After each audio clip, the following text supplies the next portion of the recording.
Our designer said, well, how about an island in the closet? We were like, oh, is it big enough? And okay, yes, we do have enough room for that island. And even my husband, as I was saying, what are some of the favorite things about your house? He was like, the island in the closet. From your husband? Ryan said that? Yes. Wow. Yeah.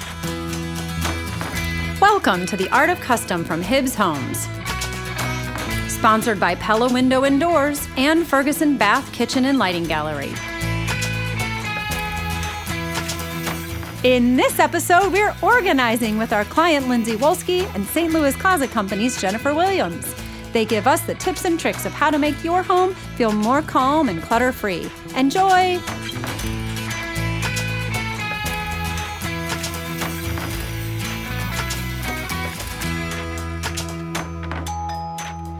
A place for everything and everything in its place.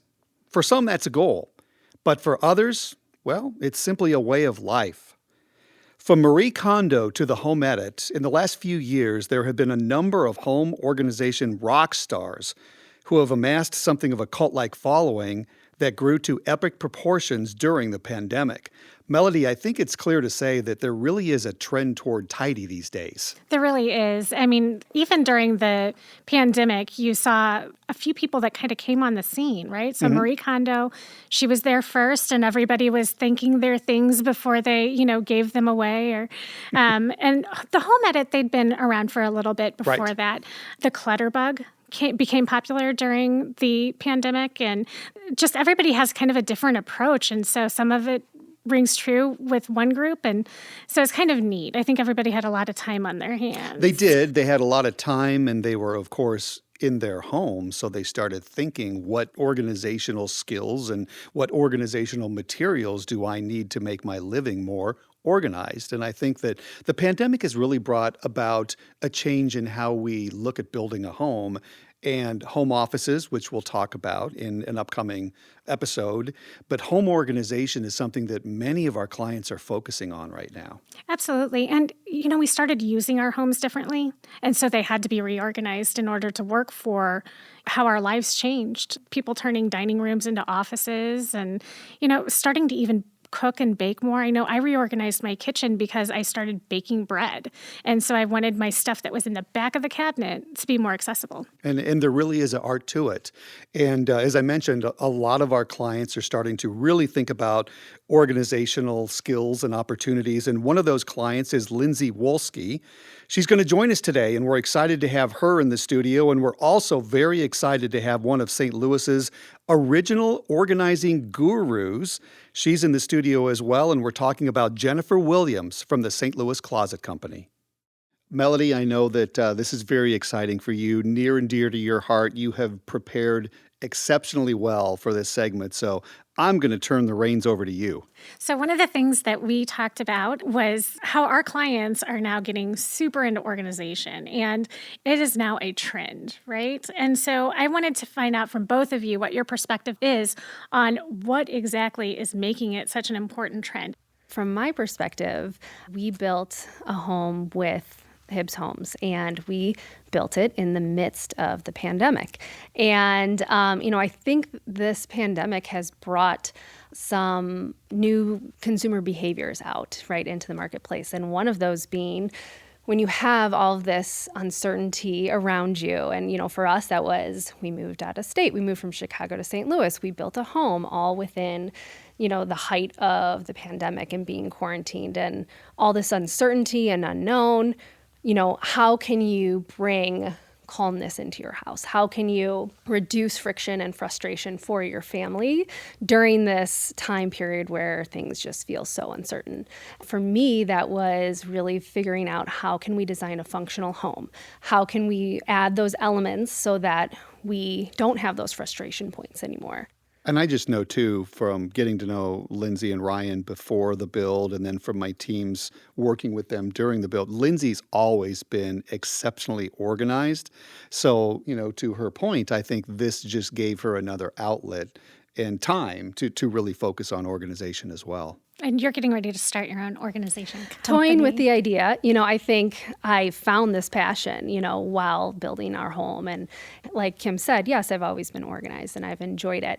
But within the past year and a half, I've discovered this passion and this joy in doing this. And now that I've almost organized every room in my house, like, where do I go next? How can I keep organizing things? So, trying to figure out what that looks like in the future, for sure. You used the word joy. I find that interesting. So is this something that you truly did not know, was a part of you, and you're truly finding it during the build and after the build? A little bit. I think I always had it in me somewhere, but that was never my focus. I was working, I was going to school, I was, doing other things, I was having babies. And so I think the build process has just opened up my realm of possibilities and changed my perspective on things to think about what are the things that give me joy. And is there a sense of satisfaction, I would imagine, once you come up with an idea and then implement it, see it through to the end? I think the satisfaction, yes, for me, I love seeing it for myself, but the satisfaction comes when my family walks in the room and all of a sudden, my 3-year-old can get her own shoes out of the drawer that, we just built so that there isn't that tantrum before getting on the bus, in the morning, and everyone can find their things, and those things that used to cause frustration are gone. And that for me is the satisfaction and the joy. So Jennifer, you started St. Louis Closet Company when you were in high school.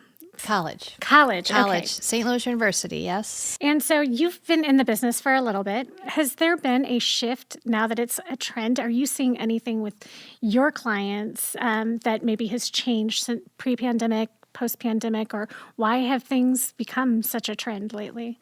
Well, I think Lindsay really hit the nail on the head. The pandemic forced everybody home all at one time. The kids were home with school.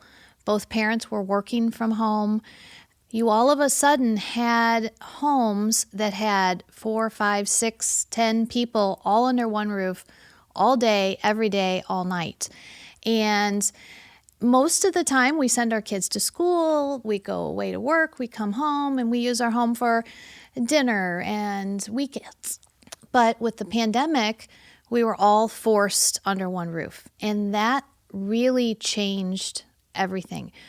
Our business has quadrupled since the pandemic because people needed the extra space. They don't have as much space as you originally thought because everybody's sharing the same spaces. We saw the need for home offices because people were working from home and kids were doing their schoolwork from home. Once again, as Lindsay touched on, being organized brings you joy. It really does. It saves you time. If you have an organized closet, they say that it saves you 10 minutes a day. Looking for things, finding the right outfit, putting stuff away. That's over an hour a week that you can reclaim. And that's just one closet. That doesn't include your pantry or mudroom or lockers for your kids' sports equipment and their book bags. I've been doing custom closets for 31 years. So organization has always been something that I've loved and been excited about. But in the last 18 to 20 months, it has just boomed. I'm fascinated by the psychology behind home building and arts and things like that. And there's a productivity and mental health component to all of this that I see that you guys keep kind of coming back to. And those have become so important lately. There were a lot of kind of home organization trends that came up new during the pandemic too. And so what would you say are the newest trends? I think there's a lot of trends with clear containers and organizing by color. That became really popular, and I love to do those things too. But I think the important thing, though, no matter what trend is going on, is that you're organizing for what works for you and your family. I have kind of a funny example of this with those two trends in particular, which is my Instagram was full of these beautiful photos of pantries with, everything decanted in beautiful clear canisters, seeing like candy decanted, right? All the Halloween candy, beautiful like rainbow colors. And that's fun in a pantry because there's a lot of kind of bland colored foods like flour and pasta. And so when you decant those things, there's a lot of beige going on. So, having those pops of color is fun in a pantry. And I thought, I'm going to do this. I'm going to take all of our Halloween candy that we have. I'm going to sort it by color. I'm going to put it in these beautiful canisters. So I did that, and it looked beautiful. And I took pictures, and I was going to post them to Instagram. And I was like, oh, I'm so proud of myself. This looks so great. The next morning, my 3-year-old opens the pantry door to see the shelf full of the decanted candy in rainbow colors. And of course, what does she want? She wants a Kit Kat for breakfast. And immediately tantrum ensues because I say no. And this went on for like 4 or 5 days, like fights every morning at 7 a.m. about Kit Kats for breakfast. And I finally realized this is not working for us. It looks beautiful on Instagram and it looks beautiful in real life, but it is not going to work for our family. So I took all of the candy and I put it in a nice concealed hyacinth basket so that I know it is there. And when, the kids want a piece of candy, they can have it. But gone are the rainbow colors, in our pantry, and, it's tucked away. I used that lesson while I did the rest of the pantry. So, the foods that we want to be eating, the nutritious foods that we want to have easy access to, the protein bars and the quinoa and the whole grain pastas, those are in my clear containers, decanted nicely so that it's easy access, easy to see, self-service for the kids. But the foods, that our special occasion, chips and cookies and candy, those are concealed away. So, I think we've seen these trends out there, but I think it's got to be what works for your family. And it isn't a one size fits all. I have clear canisters and wire baskets, and I have concealed hyacinth baskets in my pantry. So you can mix and match as long as it works for your family. I think that's the trend that is what's most important. You come from a organizational system perspective. It's bigger than containers. It's like a different perspective. It's like the foundation. Yes. I feel like we build the foundation for what Lindsay does such a great job with. We build the adjustable shelving and the pull-out drawers and the baskets and the pull-out belt and tie racks and the jewelry drawers. And we build the foundation for organizers. And you asked about trends. I have to say that in the last 2 years, professional organizers have come out of the woodwork. They're great for our business because they can come in and they can take a closet that we installed 15 years ago and just reorganize and refold and come up with systems and baskets and make our stuff look beautiful. With St. Louis Closet Company systems being fully adjustable, you change how you live. Most women don't wear a lot of long dresses or long skirts anymore. We wear more separates, and, shoes go from, high heels to flats, and having the adjustability makes the organization easier. It also makes it last a lifetime so that as your kids grow and their clothes grow, you can adjust the rods up and down. But the trend that has caught on is organization is the hot thing on Instagram and Pinterest and the Marie Kondo book and TV shows. You watch that and you're just addicted and you think, oh my gosh, what if I could pour all my cereal into these clear containers? And I think that seems like a lot of work. But I like to build the foundation and the shelves. But when I see pictures like Lindsay's pantry, it's so inspiring. It makes you feel calm just looking at it. And it's beautiful. And like I said, it makes our closet systems look even better when you have a super organized client.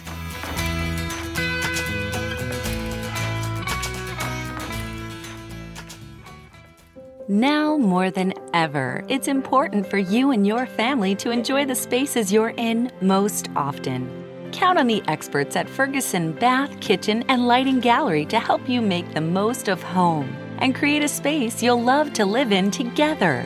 Shop online or schedule a personalized consultation to discover stunning products from the comfort of your own home.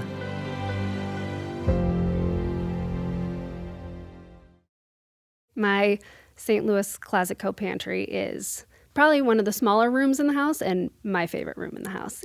Rooms like the pantry or the mudroom, right? These are like the hubs of the house. These areas have to work so hard for your family. We love having the flexibility to be able to adjust our shelves and all of those things. And we love working with builders like Hibbs Homes that understand the importance of these rooms, because in the past, the pantry was maybe an afterthought. It was just a small little nook. Oh, yeah, we forgot a pantry. Throw a sliding door on there. Well, the really good custom builders are starting to realize that storage and space planning is so important to building the new homes. We love to get involved at the blueprint stage so that we can look at simple things like a door swing, right? On a master bedroom walk-in closet, if the door swings in, you've basically rendered part of the closet unusable because it's behind a door. But really working within a kitchen, having a pantry, located close to your cooking area because you're running back and forth, making the pantry sort of in the olden days like a butler's pantry, where you have some counter space and you have access to your foods. And a lot of people are no longer putting a door on the pantry because it's becoming an extension of the room. And then building a hallway or a nook right off the garage, coming into the kitchen for a mudroom unit is, I think, essential to new homes, because having that space, people like to call it a drop zone, right? The kids come in and they dump their shoes, their coats, their purses, your backpacks, your sporting equipment. Having that is so important. And if you have that space right there when you come and go from your house, it will keep the rest of your house much neater and cleaner. Otherwise, if you don't have that area, people bring those things into the kitchen and then into the family room and the living room or the stairwell. So if you have a place, they will put it there. Think about it, for years and years and years, schools have lockers. Kids are used to putting their stuff in their locker. So why not bring that trend to your home? You're saying at the blueprint stage, there's a lot of things that you can do. Is there one thing that you wish everyone would include in their custom home plans? Well, bigger closets is usually the number one thing. Give us a size. What size would you recommend? Well, for a his and her walk-in closet, you want to have a minimum of a 6-foot width, so that you can have 2 feet on each side of hanging in shelves, and then a 2-foot walk aisle. And that's a minimum. A walk aisle, it's probably more comfortable if it's 32 to 36 inches wide, but a minimum of 6 feet wide. And then you have to allow room for shoes, folded, and a lot of people are moving their dressers into their custom closets. They no longer want to have a dresser or an armoire in the bedroom. They want to have built-in drawers. So when you start thinking of those things, I think you need to have 6 to 7 foot minimum depth and a minimum of 6 foot wide. And then keep those doors either pocket doors or, doors that swing out. The minute you put a bifold door on a regular reach-in closet, it renders that closet almost unusable, especially for pullouts. They're hard to get to because you're sliding the doors back and forth to get to either side. Pantries, I think, as big as you can make them without giving up your kitchen space, because I think it's just so important. We all shop now at the big box stores, right? And you buy a package of paper towels, if you can find them during the pandemic, and you bring home 18 rolls of paper towels. You have to have a place to store those. I really, really like a space also somewhere in the home that's like a utility closet. That's a space that you can put your extra paper goods, you can put extra cleaning supplies, you can put things like, bug spray, sunscreen, pool towels, extra light bulbs, stuff like that. So you just have an area of your home that you can store all of those things. I think that with the utility closet, that's such a great idea. A lot of people had coat closets, and I've seen a lot of people almost convert those into utility closets to store things like that. Are there any ideas that you guys have about, maybe repurposing rooms? Because it sounds almost like a closet is no longer just a closet. It's a dressing room in a way. It is. And we see so many, especially the older homes that have maybe the second floor sunroom off the master bedroom. People are turning those into walk-in closets, and craft rooms. Craft rooms and wrapping paper rooms, playrooms have become like the thing, especially during the pandemic. Crafting is crazy. I mean, it's taken off like crazy. And we are building these big, beautiful rooms. And the craft room works for your scrapbooker, your sewer, also your kids' messy projects that, let's say you don't want them bringing out the paints and the markers on your nice dining room table. So you have a craft room and you keep all of that there. So, Lindsay, in your home design, one of the things that you were very excited about was that loft area upstairs, and it kind of touched on a little bit of what Jennifer was talking about. If you could share that enthusiasm with our listeners, because I loved hearing about how you had approached the design of that space. Yeah, so in our upstairs area, kids' rooms are on one side and then our guest bedroom is on the other side. And so we have this great loft space with a wonderful closet where all the toys can go. It's great for the kids. They can read a book, they can watch a movie, they can play with their toys there. Then off the loft area is a little reading nook, and it is just so precious. It's got a bench, and one of the things that we worked very early on in the design process, right? The house probably wasn't even framed, and we're designing our cabinets. And so we had to really kind of have the foresight of like, what is this space going to look like? And working with the Hibbs team, made that possible. But in that reading nook, we did drawers underneath the bench, and in the drawers are the books. And so, the books are not strewn about the loft, if they're just in bins or if they're, just on bookshelves, they're in the drawers so that while you're sitting on the bench, you can open the drawer, pull out your book and, put it right back in so that it doesn't, find its way across the rest of the house. So it's a great area for the kids to have their own space and but keep it tidy and neat too. The shelving doesn't take up a ton of space. It doesn't stick out into the room. You feel like it could all just be put away nicely. And, a lot of people are putting baskets and shelves that are out in the open. And I think what I loved the most was you could close the doors. And as beautiful as baskets and containers really are, they do not look very beautiful when they're piled with, ripped up magazines and things like that. Things that have seen better days because of your kids. Yes. So. Yes.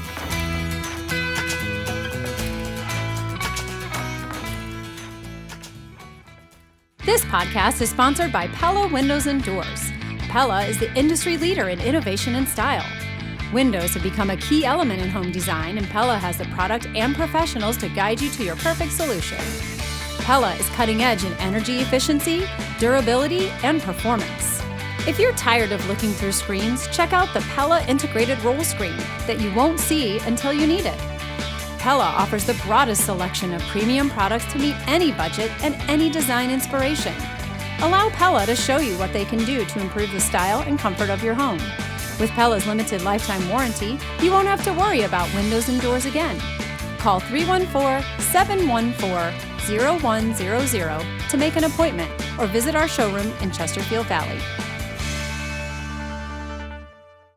A lot of times there's these nooks and recesses within your house that could be used for organization. Are there some other spaces that people aren't thinking of that could be repurposed besides under the stairs? You know what? Actually, the nook under the stairs, it's only 43 inches tall, and we put a little Dutch door on there and turned that into a creative play space for the kids. It's their little donut shop.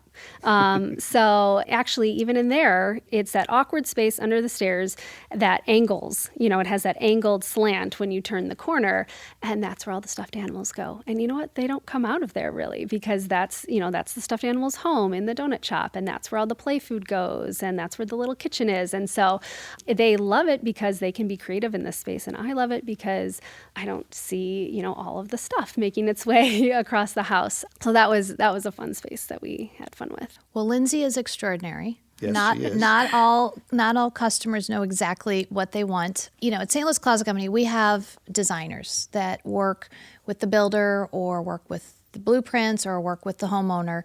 What we try to do is we try to ask a lot of questions. And what do you want to use this space for? Obviously, a pantry, you're going to use it for food. But is this also going to be, you're going to have a coffee bar in your pantry? Or are you going to have maybe some coat hooks there where the kids throw their coat hooks? Are you going to keep your vacuum and your brooms in your pantry?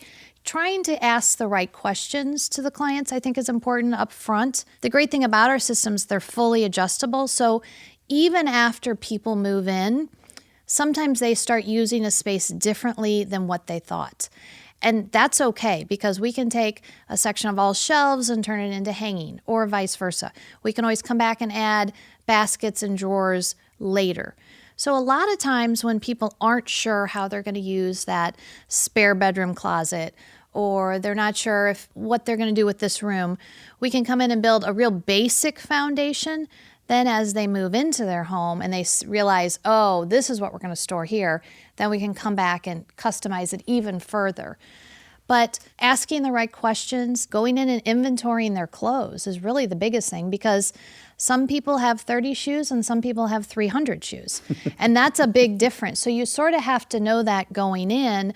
What amount of space are we working with, and what type of items are we going to be housing in our systems? So, with Lindsay, she didn't live in St. Louis. She came from Chicago, but we all have, phones with cameras, and they can send pictures. This is the closet I have now. And we come in and we count purses, and we count ties, and we count shoes. And we, say you have 10 feet of hanging and 3 feet of long hanging, and really know ahead of time what you're designing the spaces for is really helpful. How would you recommend, if someone's interested in being as organized as Lindsay, what do they need to do? What's their homework assignment? Taking pictures of what you have right now and saying, this works for us. Like we're a hook family, we're not a hanger family, right? I mean, that's a big thing. A lot of people, and my husband, I could give him 100 hooks and they'd all be full. He'd much rather hang stuff on a hook than a hanger. So it's individual, what works for you, what doesn't work for you. And then being realistic. If you're moving from a home that has, a 20-foot by 20-foot walk-in closet with islands, and you're downsizing, and all of a sudden now you have a 6-foot by 6-foot closet, are you really going to get rid of that many clothes? Are we going to have to find someplace in a lower level or a basement or an attic to store your out-of-season clothes? If they're building a new home, hopefully they're expanding and I need more space for, my kids' toys and my kids' games, or we have to have a craft room in our family. Really just having those conversations in advance is probably key. One great example, I think, when we were working with the designers at St. Louis Closet Co., and our house was, I don't even know if the drywall was up yet, but we were working and they were designing out the closet, and our designer said, well, how about an island in the closet? And the blueprint didn't have an island in there, and we loved that idea, because one of the things we were struggling with is all of our clothes is now in the closet. The bathroom is between the closet and the master. If I have my dresser in the master with all my folded stuff, I'm going to get out of the shower, and, thinking through that process of how you get dressed in the morning. And so when our designer at St. Louis Closet Co. said, yeah, let's put an island in there, we were like, oh, is it big enough? And we kind of had this panic moment when we got in the space, and we were like, this is not big enough for an island. It's going to be too cramped. And our designer was so confident. It was like, you have enough space. You can have an island in your closet. And we went for it, and I remember talking about that with John, the architect, during the design phase, and you were pretty intentional about the size of the closet. You wanted a larger closet. So it was your foresight. You might not have thought we're going to put the island in there, but you were pretty adamant as far as what size you wanted, and that's really what helped make sure you had space for that island. Yeah, going all the way back to, right, that was even probably 9 months even before we had gotten to that phase, and to see it materialize, and okay, yes, we do have enough room for that island. And even my husband, as I was saying, what are some of the favorite things about your house? He was like, the island in the closet. From your husband? Ryan said that? Yes. Wow. Yeah, so Melody, we've talked about how I like to learn from a lot of the things we do. This has been a good conversation, because I'll admit, we as builders are somewhat guilty of not focusing enough on some of these organizational spaces. And so in our next Tuesday meeting, I want to bring it up to the design team that we really need to get people engaged up front to talk about what they're looking for, especially since we've just discussed how important organization is within the home. Well, and, I think a lot of people assume that it's, storage is those big storage rooms.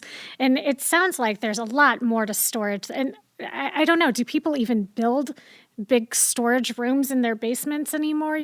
Is there a better way to approach like storing holiday decorations or, like we have old bedding from the kids that I just can't get rid of? Is there a better way for that? Because it doesn't sound like it belongs in the closet or the pantry. And I don't know, is that the storage room? People definitely still have storage rooms in the basements, and, garages are becoming, a huge area. It all comes down to we have too much stuff. And people are happier when they have less stuff. However, accumulating stuff makes people happy. So we're sort of in this catch-22. I do this with my kids, and my kids are in college. But when they come home, I'm like, okay, every single day that you're home for the next 3 weeks, I want you to take one thing out of your room or your closet that you're willing to get rid of. Just one thing. It can be a pair of socks. It can be a book. It can be just one thing a day that you don't actually have to live to be happy. And over time, you're going to start seeing maybe an empty shelf or a space on the floor that's not all cluttered, or, your clothes that you do wear and that you love are hanging now nicely in your closet. They're not all just jammed in. Saving old bedding. I mean, really? It's like, I know it's hard.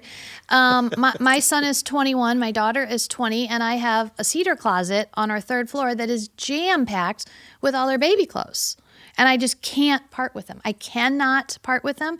My husband's like, Jennifer, we're not having any more kids. And I know that. But I'm like, yeah, but these dresses that I got at the Women's Exchange and the cute little smocked Christmas things. But we have too much stuff.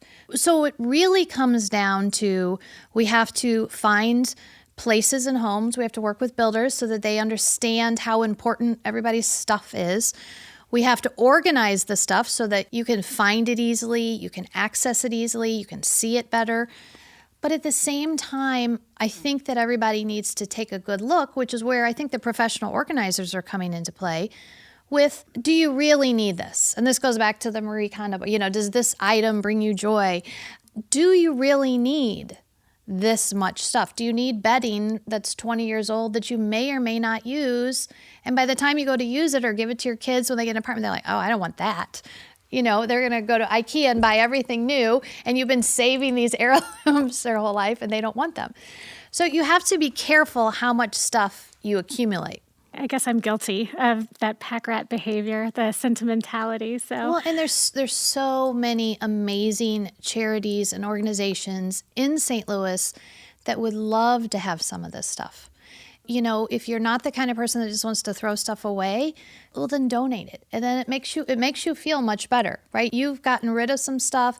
You feel lighter, more organized. But you know that went to somebody who could really use it. A lot of great organizations that'll take your stuff, absolutely. So before we go, I want to know from both of you, when they're coming at this, I'm going to organize everything, what is the biggest mistake that they make when they're approaching home organization? Jennifer? Well, I'd say trying to do it all at one time. It just overwhelms you. And we have clients that are like, okay, we're going to organize all the bedroom closets today. You can't do that. I always recommend starting small. Start with one drawer.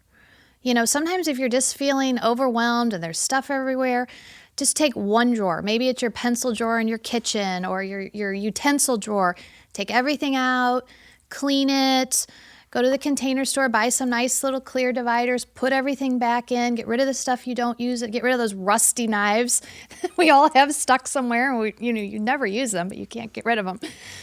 I am telling you that one drawer will make you feel so good that you're just going to be like, oh my gosh, look at this. And you're going to show everybody in the family, look at my new organized drawer. And this great. You're going to take pictures. You're going to send it to your friends. You might post it on Instagram.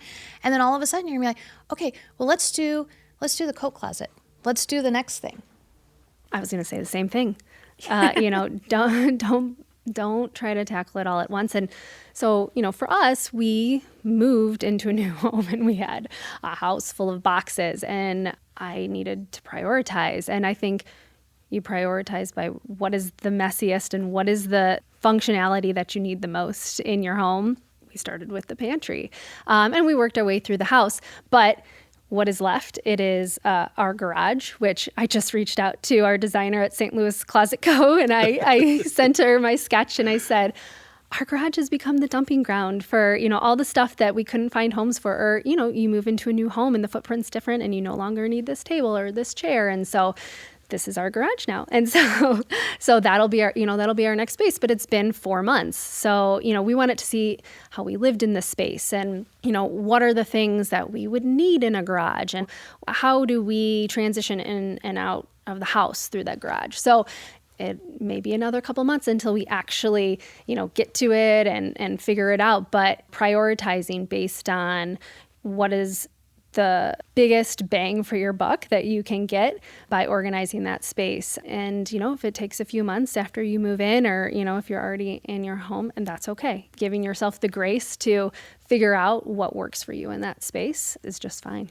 Jump on Lindsay's Instagram and jump on St. Louis Closet Company's Instagram if you want some moments of zen just to see what all of these beautiful spaces. It's so calming to even just look at. So, we'll have links in our show notes? Yes, we will. Okay, perfect. Hey, before we go, though, I have to take our conversation all the way back to the beginning. You kind of buried the headline when you said that Jennifer started her business when she was in college. I want to learn more about that. Why? What was it about the industry? How did you start the business? It was 1991. I was just starting graduate school at St. Louis University. I was waiting tables at 3 different restaurants to help pay for tuition. I had a broken down Volkswagen Bug that had to be parked on a hill to pop start it every time I had to turn the car on. And a friend of mine who I had known from years past had moved to St. Louis, and he had been out in California setting up closet franchises. This was still very, very new here in St. Louis. There was 2 other companies here at the time doing it. He came to town and he set up a franchise here in St. Louis and he hired me. So it was my 4th job. And I was going to graduate school and I started designing closets and I fell in love with it instantly. And within 3 weeks, I was like, I can do this. So I dropped out of graduate school. I quit working for the franchise closet company. I quit 2 of my 3 waitressing jobs. I kept 1. It was very important that I had at least 1 with some money coming in. And I researched the business and the industry as best I could. This was before, Google. And I got an SBA loan and started the business. It was November of 1991. We're having our 31st anniversary here coming up in about a week or so. I loved it, and we're a full manufacturer. We don't order in pre-made sizes or parts. So we have a very large 30,000 square foot factory where we make everything. It's totally custom.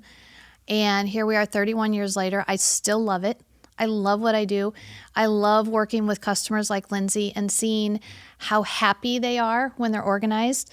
I always say that we're so lucky, we don't sell hot water heaters, right? When you're hot water heater, you have to buy a hot water heater, you're like, oh, yeah, it's not exciting. But when you sell somebody a custom closet, it changes their life. It truly changes their life. And they are happy and they're organized and they open that up every day and they're like, this is fabulous. I love that about my product. Well, congratulations on the success. That is not only an awesome story. I love to hear success stories like this, but you do a tremendous job. Lindsay, obviously, what I've seen of your work has been rather remarkable. Have you guys thought about getting together at all? And foundation and finisher? Well, never mind. You guys can talk about that. But it really was awesome having them a part of our podcast this year, Melody, right? Absolutely. Thank you both very much, ladies. Appreciate it. Thank you.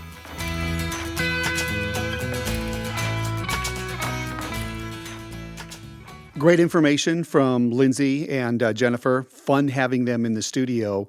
I learned so much about organizational opportunities. I need to go home and share some of this with Jan. We really could use it in certain places. So organizing is my love language.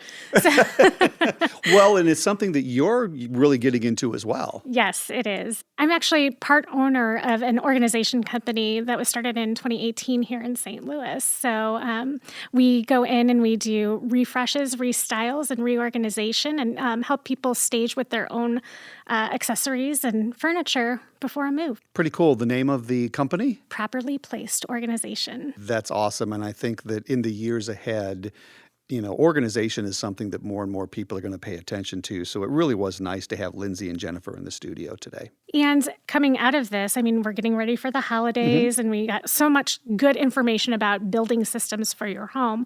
But putting those into practice, it can be a little challenging. So we're going to post a holiday organization checklist in our show notes that you can download and use to get your stuff ready for whatever holiday you're getting ready to celebrate. So it's the perfect time for it because, again, the some of the bigger holidays are upon us right now. But it seems like no matter what time of year, there's always a holiday that you need to be prepared for. By the way, we have a lot of great information in many of our previous seasons on The Art of Custom. So please check us out on Spotify and Apple Podcasts. And you can follow us to continue our room-to-room journey this season. You can find show notes, as Melody just talked about, more resources on our website, www.hibbshomesusa.com. And of course, you can connect with us on social media, ask questions, and of course, learn more. Our tour of the home is going to continue. Next week, we're going to talk about something that's really become much more prominent due to the pandemic. Yeah, another pandemic design change, and that's the home office. Should be a lot of fun, so we hope everyone joins us on our next episode.